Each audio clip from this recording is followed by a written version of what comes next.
Mesdames et messieurs, bonsoir et bienvenue dans ce deuxième numéro de En Profondeur sur Solo FM. Surtout, merci de nous rejoindre pour cette aventure qui continue avec GERCOM En Profondeur. Nous l'avons annoncé sur notre vitrine Facebook aujourd'hui. Nous allons bondir sur un sujet, sur un terrain non exploité jusqu'ici en profondeur. Il s'agit bien de l'entrepreneuriat.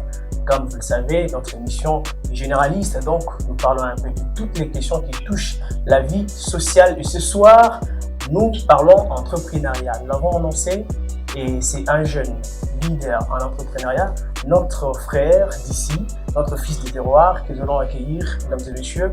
Je suis Christian Chubangou, en co-animation avec Espoir Kandé.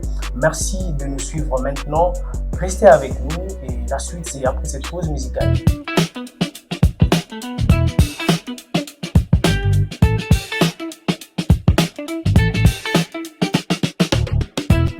Bienvenue en Profondeur, une émission de réflexion et d'analyse qui éclaire de grandes questions de société tout en valorisant les talents locaux. Votre compagnon de parcours qui parle de vous et de vos actions. Entrepreneurs, musiciens, humanitaires, acteurs sociaux, artistes peintres, venez et laissez-nous parler de vous. Maintenant, laissez-vous embarquer dans une aventure sans précédent avec Espoir et Christian. Parlons de l'invité. Parlons de l'invité, c'est avec toi Espoir. Ah oui, Christian, notre mission du jour accueille un invité dont le parcours, la parole et l'engagement inspirent admiration et respect. Comme pouvait le rappeler Peter Drucker, l'entrepreneur se définit par sa capacité à rechercher les changements, à y répondre et à exploiter comme une opportunité. Notre invité du jour en est une illustration vivante. Entrepreneur congolais formé aux sciences agronomiques et animé dès le départ par une vision claire, transformer les défis locaux en opportunités économiques et durables. Son aventure entrepreneuriale commence modestement. Avec une petite somme d'argent et une détermination sans faille, il s'associe à un grand frère de son quartier pour lancer un élevage de volailles. Il installe ses poules chez ces derniers, apprend sur le terrain, expérimente et persévère.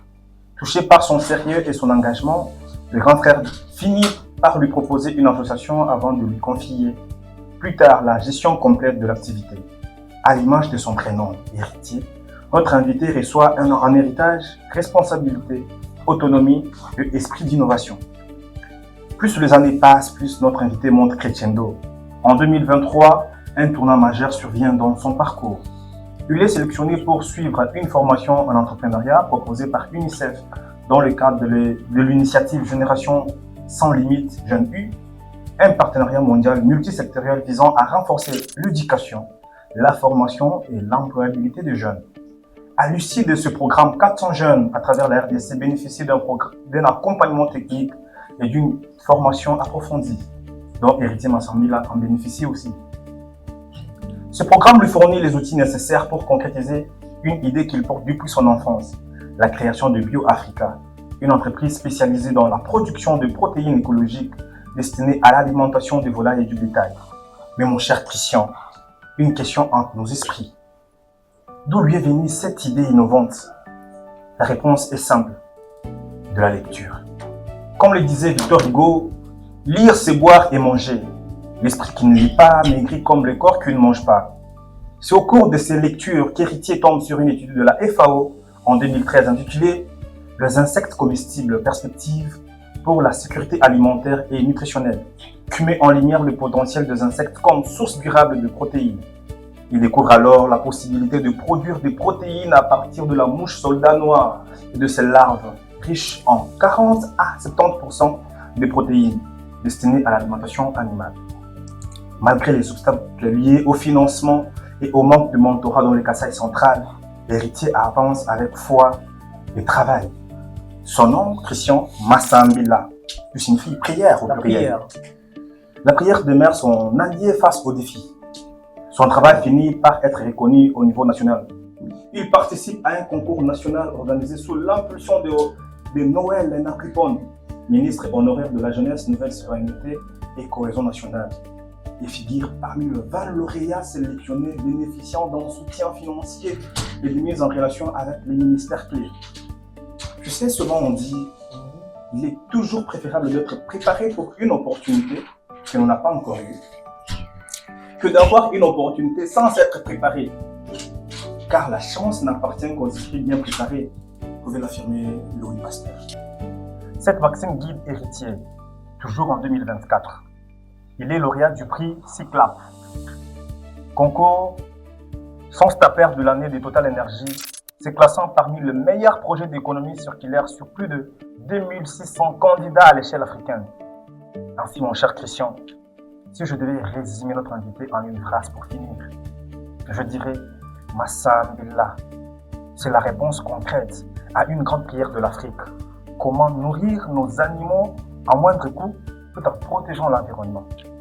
Mesdames et messieurs, ce soir, nous levons les rideaux en profondeur avec un invité spécial, Héritier Massam Billah. J'en ai fini. Merci beaucoup Espoir pour cette présentation vraiment magnifique. En tout cas, quel parcours impressionnant, et aujourd'hui nous avons l'honneur de le recevoir sur ce plateau, Héritier Massam Billah. Bonsoir et bienvenue sur le plateau d'En Profondeur sur Soleil FM. Bonsoir Monsieur Christian, bonsoir Monsieur Espoir. Merci beaucoup, le plaisir est partagé. Qu'est-ce que ça vous fait d'être là ce soir? Oui, premièrement, c'est un grand plaisir pour moi de partager ce moment de réflexion qui reste un moment pour booster la jeunesse congolaise, particulièrement la jeunesse de la province de Kasaï central. C'est un grand plaisir pour moi d'être parmi l'invité de cette émission. Vraiment déjà, un grand merci, Monsieur Espoir. Je suis surpris de la présentation. C'est quelque chose qui me touche beaucoup. C'est l'histoire sans masque. Donc, on est là de dire tout en vérité. Donc, votre présentation, ça a été à l'auteur et je suis surpris de cette présentation. Je ne m'attendais pas à ça. Et là, j'ai une question à vous poser pour commencer. Pourquoi l'entrepreneuriat? Vous auriez différentes choses, qui en économie, vous auriez dit vous lancer sur d'autres domaines, mais pourquoi l'entrepreneuriat? Déjà, l'entrepreneuriat pour moi, c'est un sentiment. C'est depuis l'enfance que j'exerçais ce genre de métier. Je me suis mis avec quelques camarades plusieurs fois. On a essayé de lancer des projets. On a fait des faillites. Donc, j'ai été toujours motivé par cet esprit-là de mettre en place une activité. Donc, vous avez aussi connu des difficultés en commençant, des balbutiements. Exactement. J'ai été animé par un sentiment de mettre en place une activité pour résoudre mes besoins. C'est parti comme ça. Donc, nous venons de familles où c'est la scolarité, la nourriture à la maison et d'autres choses, vous devez penser comment résoudre ça. Donc, c'est ce sentiment-là qui m'anime au quotidien pour voir qu'est-ce que je peux faire pour gagner quelque chose. Donc, c'est ça, c'est ce qui me pousse et je me retrouve aujourd'hui dans ce stade. Concrètement, s'il faut vous situer dans une année, à quand remonte votre lancement dans l'entrepreneuriat? Pas au niveau des primaires et au début, c'est en quelle année en fait? Déjà, au début, je peux parler de 2021. Parce qu'en 2021, dans cette ville, on avait lancé un projet qui était de commercialisation de pain. On avait recruté plus de 3 jeunes, on a formé ces jeunes. Et ces jeunes-là circulaient avec le pain, ils nous ramenaient les bénéfices chaque soir. Et moi, je quittais à la maison à 4 heures du matin, aller rejoindre mon ami dont je travaillais avec lui. Donc, je peux parler de 2021, mais plus de la lumière et de la visibilité, c'est entre 2023. Oui, Héritier, c'est en 2025, je ne sais pas la date, ça doit être le 23 décembre 2025. Vous avez posté une photo, vous teniez une volaille. Oui, pour moi, je suis en train d'analyser que la vie, c'est question de choix. Okay. Vous devez réaliser quelque chose si à l'intérieur de vous, vous avez pris un engagement. Donc, votre choix. Et le message pour moi, c'était de dire aux jeunes que faites votre choix. Si vous choisissez que j'aime être leader dans quel domaine, c'est votre choix. Donc, vous devez vous donner plusieurs possibilités pour réaliser votre choix. Et votre choix, vous, c'était? Le choix, moi, c'est la création de l'emploi. Création de l'emploi. Vous en avez créé autour de vous? Oui, déjà, c'est depuis 2023 où je suis entouré par une équipe de plus de 8 personnes. Nous travaillons régulièrement sur le projet. C'est grâce à cette équipe-là que je suis tellement reconnaissant. C'est grâce à leur engagement qu'aujourd'hui nous remportons des concours. BioAfrica, c'est ça? Oui, oui. Comment avez-vous eu cette inspiration d'innover dans la mouche soldat noir? Ça vous est venu comment? Oui, je suis parti en 2022. On avait lancé un grand projet d'élevage sur la ville. Et souvent, quand on élabore le projet, l'élevage, c'est l'alimentation. On essaie de comprendre que pour que notre durée de projet, il nous faut au moins stocker autant de maïs, autant de mécas de maïs, il nous faut stocker les soja comme ça. Et on n'avait pas les moyens pour stocker ça. Et on payait ça par semaine. Et il y a eu une perturbation, une variation des prix sur les marchés. Et cette variation-là, il y a eu hausse de prix des maïs sur les marchés. Et nous étions incapables de payer maintenant le maïs pour nourrir nos volailles. Et on a été attaqué par cette crise. On a perdu plus de 500 têtes de volailles. Oh là là, c'était un moment difficile. Exactement. Comment avez-vous fait pour sortir de la mouise? Oui, et on a perdu plus de 500 têtes de volailles et on n'avait plus de moyens. L'alimentation coûtait beaucoup parce qu'on espérait qu'il y ait des maïs. C'est après cet échec-là, nous nous sommes dit, il n'y a pas d'autre solution pour répondre à ces défis et ces difficultés. C'est amener des recherches. Vous voyez, comme M. Espoir l'a confirmé ici, quand on est entrepreneur, à des fois, il faut faire des recherches pour comprendre la situation. On a essayé de faire des recherches. Nous sommes tombés sur une publication de l'FAO. Et ça a commencé qu'à l'horizon 2050, il y aura une forte croissance de la population en Afrique subsaharienne. Ah bon? L'élevage des insectes reste une solution pour sauver les éleveurs africains. Et grâce à cette publication-là, j'ai mené les études, j'ai compris qu'à partir des mouches soldats, on peut produire une alimentation moins coûteuse pour les volailles. Donc, pour être plus concret, comment dire, vous élevez ces mouches, c'est ça? Oui, en fait, nous faisons l'élevage des mouches. Ok. Après, ces mouches, ça va nous donner des larves. Des mouches La produisent... mouche soldat noire, elle est différente de nos mouches ici. Ordinaires? Ah oui, oui. La mouche soldat, là, elle ne transmet pas de maladies. Ok. Ça se diffère avec nos mouches ici. Et c'est la larve que cette mouche-là laisse qui Oui. sert maintenant à fructifier le sol. Exactement. Et cette larve-là, nous nourrissons ça de déchets alimentaires. Ah, ok.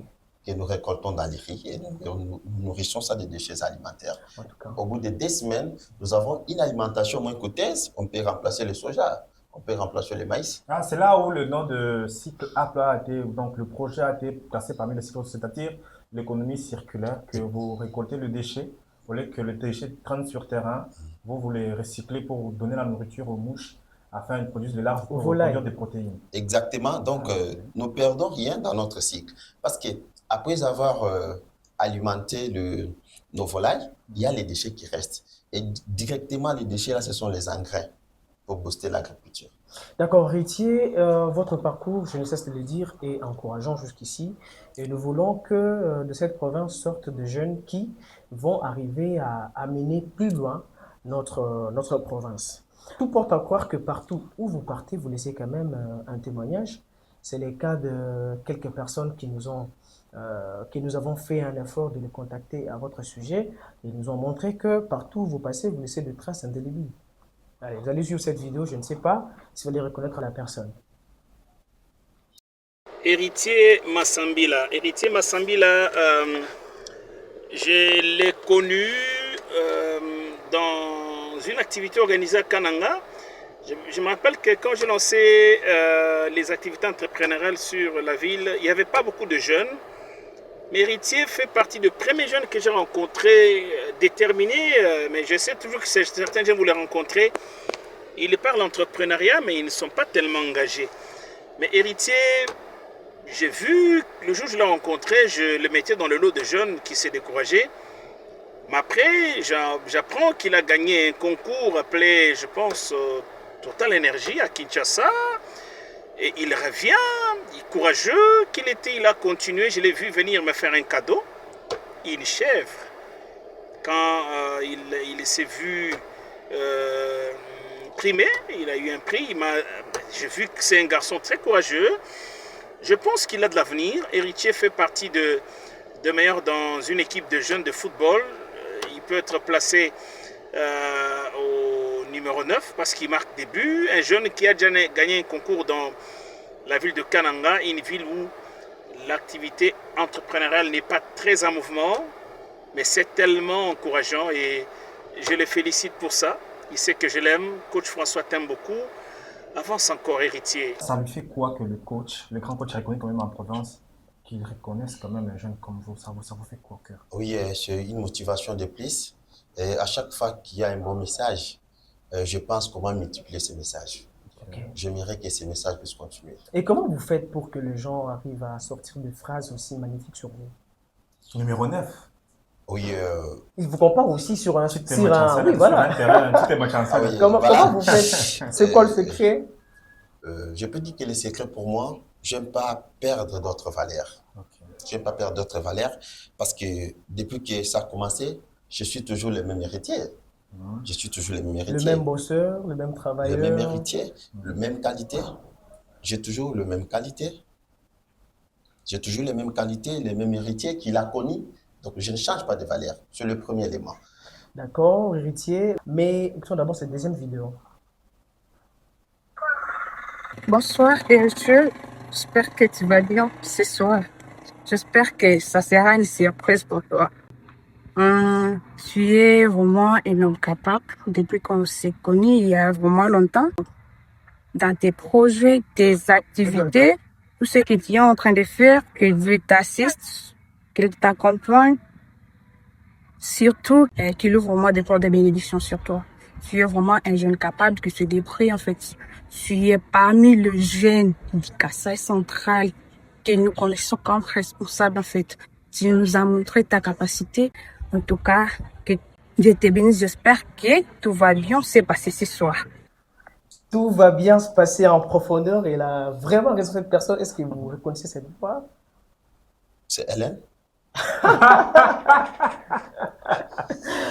Ah, vous avez une bonne audition. Alors. Une bonne oreille alors. Une bonne audition. Donc, partout où vous partez, il y a quand même quelqu'un qui trouve un bon mot à placer sur vous, héritier. Oh, c'est fort. C'est fort. Oui, c'est en profondeur. C'est en profondeur. Il fallait trouver quelque chose qui soit un peu fort que ça. C'est très fort. Je n'arrive pas, c'est très Non, fort. vous avez le temps. Dites un mot par rapport à la vidéo. Ah oui, je suis très content de voir que une personne que je fréquente plus, une motivation, ça me va droit au cœur. Quand la motivation, ça vient souvent d'une personne que vous partagez vos moments, je crois qu'elle est une grande motivation. Est-ce que vous accompagnez les jeunes depuis 2 ans? Quels sont les indicateurs objectivement vérifiables? C'est-à-dire, quels sont les éléments qui vous permettent aujourd'hui d'identifier que, par exemple, Espoir quitte du néant et quand même il arrive à persévérer? Qu'est-ce qui donne ces indices-là? Est-ce que vous avez déjà eu ces jeunes qui sont transformés? Oui, j'ai déjà eu des jeunes transformés et ils ont réussi à remporter des prix, même à Kinshasa. Majoritairement, ce sont les jeunes de Kinshasa que j'accompagne qui ont remporté des prix. Je travaille avec eux sur leurs projets. Et cet accompagnement que je donne, moi j'ai été incubé plus de 6 mois. C'est le village. C'est parmi les plus grands incubateurs de la RDC. J'ai fait 6 mois là-bas. Okay. J'ai été boursier par Total Énergie. J'ai suivi la formation en entrepreneuriat pendant 6 mois. Et des formations données par les experts qui accompagnent les plus grandes entreprises en RDC. J'ai suivi là-bas 6 mois. C'est grâce à cette formation-là aujourd'hui que j'essaie de partager avec d'autres jeunes, les aider. Moi aussi j'ai des problèmes. Mais nous n'avons pas les mêmes problèmes. C'est ça. Okay. Peut-être pour leurs problèmes, j'ai une solution. Okay. Donc je peux essayer de donner ce que je peux pour que les jeunes avancent. Le succès, c'est pour les pays, c'est pour la communauté. Jusqu'à Katala, fils de Kananga, né à Kananga, je crois. Ah oui, oui. À Kananga. Et pourquoi aider la plus grande partie de Kinshasa? Là, il y a déjà des opportunités de concours. Il y a aussi beaucoup de coachs qui souffrent ici. Passage central. Pourquoi cette plus avons-nous cette tendance-là d'abandonner notre terroir?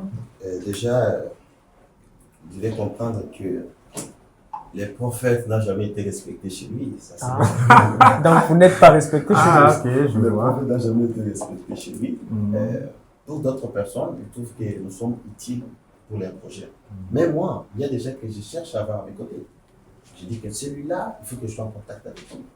Il a déjà un niveau très avancé. Il faut qu'il puisse me connaître. Moi, mon mentor, déjà, c'est un jeune entrepreneur ivoirien. Ok, le nom? C'est un Ivoirien. Oui. Son nom? Ben Aziz Konate. Ok. Il est mon mentor. Et je le suis depuis 2021. Donc, chaque intervention, je suis obligé d'aller regarder à la télé qu'est-ce qu'il va apporter. Il a 30 ans aujourd'hui, il a plusieurs entreprises. Quel record. Bon, d'accord, merci beaucoup. On a assez parlé de vous, on a assez parlé de l'invité. Maintenant, on va essayer de débattre sur le sujet qui nous réunit aujourd'hui, rêver grand en entrepreneuriat.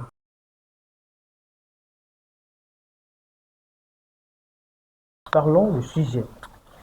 Pour commencer, héritier, savez qu'aujourd'hui, le sujet que nous abordons, c'est rêver grand en entrepreneuriat. C'est parce que nous avons compris que vous aussi, vous avez réussi à rêver grand. Aujourd'hui, les rêves que vous aviez autrefois, vous les portez très haut.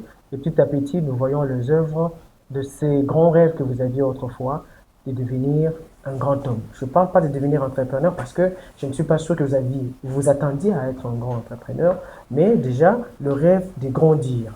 Alors, comment devient-on entrepreneur? C'est la première question que j'aimerais qu'on commence avec le sujet. Comment devient-on entrepreneur? La volonté. En un mot, volonté. Ah oui.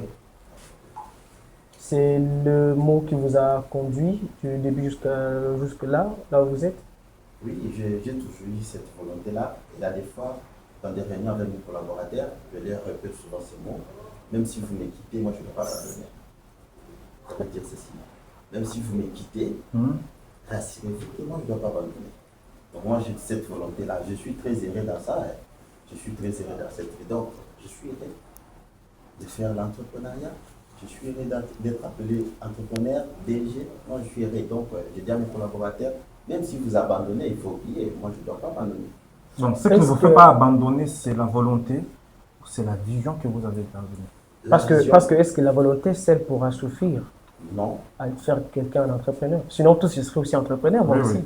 Oui. Vous avez la volonté, vous avez votre vision. Et pour réaliser cette vision, il y a des comportements que vous devez adopter. Et des mérites, vas-y. Par exemple, vous cherchez à aller en Europe, vous ne pouvez pas prendre le vélo pour vous rendre en Europe. Ce qui veut dire qu'il y a des moyens de transport réservés pour aller en Europe. Donc, quand on cherche à réaliser une vision, l'ambition, l'objectif, le rêve, il y a des comportements que vous devez avoir. Entre autres, je commence par la discipline. Aucune vision se réalise dans les désordres. Si vous rapportez plusieurs gens, ils vont vous demander, vous devez être discipliné. Et cette discipline-là, ça va se faire sentir dans toutes vos actions. Dans votre gestion des finances, il faut qu'il y ait la discipline. Dans votre manière de collaborer avec les autres, il faut qu'il y ait la discipline. Moi, je crois que vous avez votre vision et vous devez être discipliné. Ok. Donc, la discipline et la vision. Pourquoi aujourd'hui on ne parle pas de moyens? Est-ce que pour entreprendre, il faut avoir une fortune? Parce qu'il y a des jeunes qui pensent que entreprendre nécessite de moyens, avoir de gros bras, être soutenu. Est-ce qu'ils ont raison de penser ça? Il y a même des thématiques, entreprendre avec 0 francs. Est-ce que ça va? Est-ce possible d'entreprendre avec 0 francs? Oui, pour moi, je pense que c'est possible d'entreprendre avec 0 francs. Parce qu'aujourd'hui, nous sommes dans l'économie congolaise ou africaine est en pleine mutation. L'économie est en pleine mutation, donc il faut que les startups s'adaptent à la réalité. Ça veut dire ceci. Moi, j'ai des produits. Et il y a possibilité que quelqu'un, à travers mes produits, puisse gagner aussi. Il peut dire, héritier, vous produisez les volailles, par exemple. Moi, je vais vous aider à vendre ces volailles-là. Et à chaque vendu, j'ai le bénéfice, vous me donnez que $1 ou $2. Lui n'a pas besoin d'avoir l'argent pour faire ça. Il n'a pas besoin d'avoir la production pour faire ça. C'est la chaîne de valeur. Il peut être juste intermédiaire et il donne de l'argent. Il recommande les clients, je le paye pour ça. Donc c'est ça, entreprendre 0 francs, ça peut commencer comme ça, la recommandation des clients. Je connais 50 personnes, je leur recommande des produits. Dès qu'ils achètent, vous me donnez le pourcentage. Avec ce qu'il gagne, lui aussi, avec sa vision, il peut concrétiser. C'est ça, commencer l'entrepreneuriat avec 0 francs. Exactement. Déjà, quand vous parlez de moyens, moi, j'ai commencé avec $100. Ah oui, c'est beaucoup. C'est pas chaque jeune qui a la chance. $100, c'est pas un bon téléphone actuellement. Un bon téléphone actuellement, c'est pas $100. Quand vous dites que $100, c'est beaucoup. Un bon téléphone, c'est pas $100. Donc, quand vous dites que c'est beaucoup, moi, je le fais. Comment c'est commencé? J'ai travaillé. Il y avait une opportunité je ne sais pas le nom de l'entreprise, il y avait une opportunité et j'ai travaillé là-bas, on nous a payé. Pendant 6 mois, on nous a payé $300. Et la vision avec ces $300, et sur $300, j'ai épargné que ça $50 comme ça. Et je voulais me payer le vêtement et autre chose pour entrer à l'université. Du coup, ça n'a pas marché. Les parents ont décidé que je reste d'abord à la maison cette année parce qu'on avait d'autres responsabilités à gérer. J'ai accepté. Alors, j'étais entre des problèmes. Prendre sur ça 50, c'est $100, me payer un téléphone Android, soit mettre en place une activité Pour générer de pour l'argent. générer de l'argent. Et enfant peut peut-être se téléphone. Enfin payer le téléphone. Alors je me suis dit, quelle activité que je peux lancer? Quelle activité que je peux lancer? Là, j'avais un petit téléphone. Je me croise avec une sœur du quartier, en route même, je ne peux pas oublier. Comme sœur, je cherche à lancer une activité, un projet d'élevage. Mais quelqu'un m'a informé que à l'époque, chez vous, vous avez aussi élevé. Il y avait des volailles chez vous ici. Il m'a dit, ok, tu passes à la maison, on va discuter. Je passe à la maison, il n'y a pas de difficulté sur ces projets-là. Il dit, voilà l'alimentation, tu n'as pas l'espace, tout ça. Je lui dis, bon, comme chez nous, il n'y a pas l'espace. Construire chez nous, ça doit prendre le temps. Est-ce que je peux le faire chez vous ici? Il a dit, ok, pas de problème. J'ai acheté les tôles. Je me suis débrouillé, j'ai acheté les tôles et on a lancé l'élevage comme ça. Et c'est parti là, avec un engagement. Au départ, il doutait de moi. Il doutait que non, je dois abandonner, je dois laisser parce que c'est Dieu. Mais je suis resté toujours positif. Ou je suis reconnaissant envers eux. Parce qu'ils m'ont accueilli. Peu importe ce qui s'est passé après, moi je suis reconnaissant. Parce qu'ils ont accepté de me mettre avec eux, de travailler avec eux. Ok, d'accord.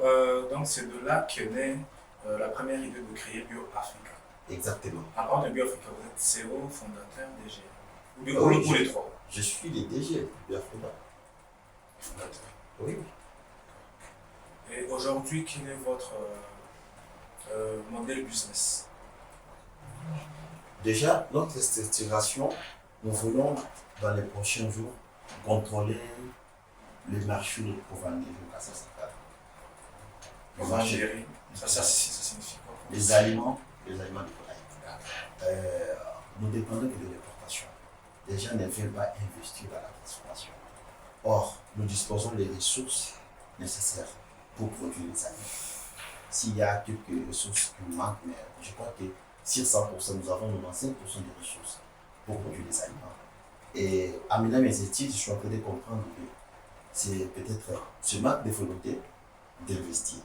Parce que les problèmes avec les jeunes, ils vont demander l'argent d'un projet et ils n'arrivent pas à investir cet argent dans les projets. Et parce que vous parlez de l'argent héritier, est-ce que vous avez déjà réussi à lever des fonds?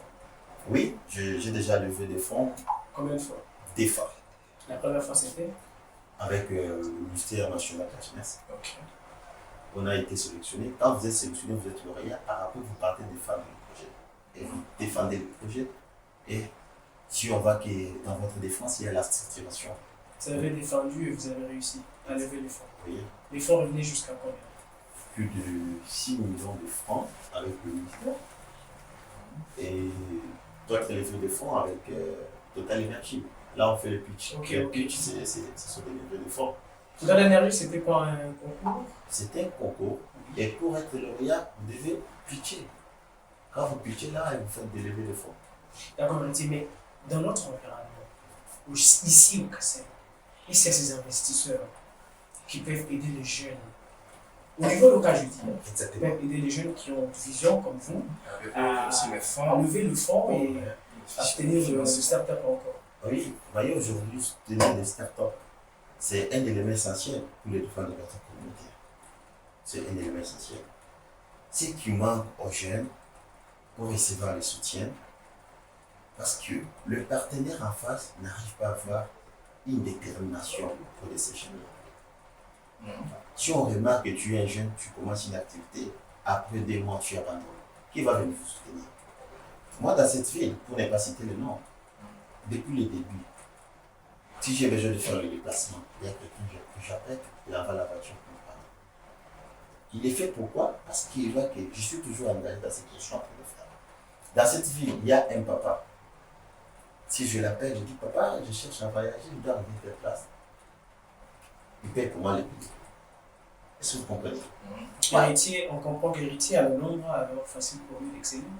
Non, ce n'est pas facile pour moi. Parce que les gens constatent que je suis resté constant et Je persévère toujours. Donc, c'est la constance qui permet à ce que vous puissiez Il y a la confiance. déjà. Oui, oui. Est-ce que la confiance, elle suffit? Parce que je crois qu'avec Total Energy, vous avez parlé de pitch. Ouais. À la seule connaissance que j'ai, vous pouvez avoir de l'ambition, de la vision. Et si le pitch aussi n'est pas structuré, je vu même dernièrement avec l'émission de Bourse, si vous n'avez pas un bon pitch, vous pouvez être écarté. Ce qui manque aux jeunes, c'est la structuration des idées ou l'ambition. Parce que beaucoup ont d'ambition, mais ne savent pas comment structurer les idées. Et aussi, lorsque nous nous avons demandé comment est-ce que vous avez réussi à lever le fonds, et c'est aussi mieux de partager votre secret à ceux qui vous suivent. Oui, déjà pour lever des fonds, il y a des love money. Des love money, ce sont l'argent qu'on vous donne par amour, par les amis, la famille. Si vous n'arrivez pas d'abord à convaincre les gens de votre famille pour vous soutenir, alors comment vous croyez aller convaincre les investisseurs ou aller convaincre le partenaire? Parce que nous défendons les projets devant le chef d'entreprise, comme le chef d'entreprise de Total Energy, Orange, Visa, RDC, les chefs d'entreprise. Si vous n'arrivez pas à convaincre les gens de votre environnement, comment pensez-vous que vous allez convaincre les étrangers? Donc, travaillez votre manière à présenter les projets. C'est la structuration. Il faut que les projets puissent être bien structurés. Parce que quand vous défendez votre projet, c'est sans papier. On vous donne peut-être 3 minutes. Dans les 3 minutes, vous devez convaincre les gens pour vous financer. D'accord, merci beaucoup. C'est avec ce message important de Héritier Massambila que nous bouclons cette émission. Vous étiez nombreux à nous suivre de partout le territoire de la ville de Kananga. Vous êtes aussi également nombreux à nous suivre sur Internet. C'était en profondeur aujourd'hui. Nous avons accueilli un jeune leader qui a parlé de lui, de ses actions, qui est aussi un modèle pour les autres. Alors, on se retrouve à la prochaine pour une autre aventure en profondeur. Et c'était Christian Chubangou avec Espoir Condé. Nous avons collaboré pour vous offrir ce deuxième numéro. On se retrouve